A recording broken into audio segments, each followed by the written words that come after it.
আসসালামু আলাইকুম ওয়া রাহমাতুল্লাহি ওয়া বারাকাতুহু। আলহামদুলিল্লাহি ওয়াহদা ওয়াসসালাতু ওয়াসসালামু আলা মান লা নাবিয়্যা বা'দা আম্মা বা'দ।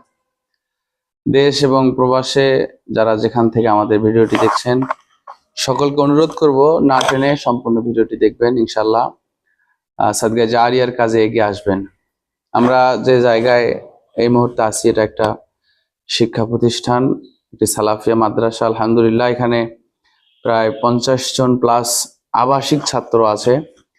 তো আপনারা দেখতে পাচ্ছেন, একটু পায়ের নিচে দেখাও।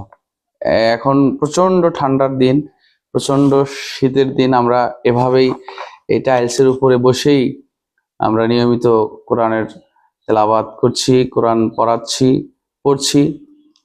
বিশেষ করে ফজরে বাচ্চাদের অনেক কষ্ট হয়।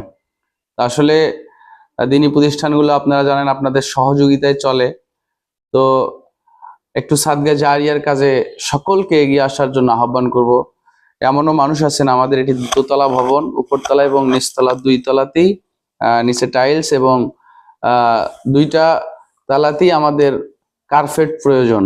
বাচ্চাদের জন্য এই শীতে প্রচন্ড ঠান্ডায় বসতে কষ্ট হয়। তো অবশ্যই ভিডিওটি শেয়ার করে হলেও আমি অনুরোধ করব আপনারা একটু এই সাদকা জারিয়ার কাজে এগিয়ে আসবেন। অনুরোধ করব এই ছোট্ট বাচ্চাদের জন্য, যাতে করে ওরা একটু আরামে বসে কোরআনুল মাজিদটা তেলাওয়াত করতে পারে। এরা কোরআনের হাফেজ হচ্ছে, এদের জন্য একটু কার্পেটের ব্যবস্থা আপনারা করবেন।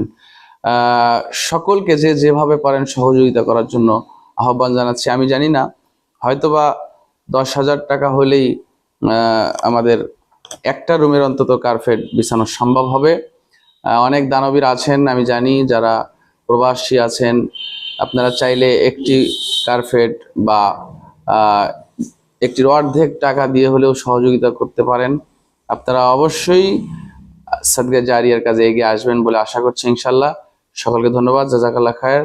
ভিডিওটি অবশ্যই শেয়ার করবেন। আসসালামু আলাইকুম ওয়া রাহমাতুল্লাহ।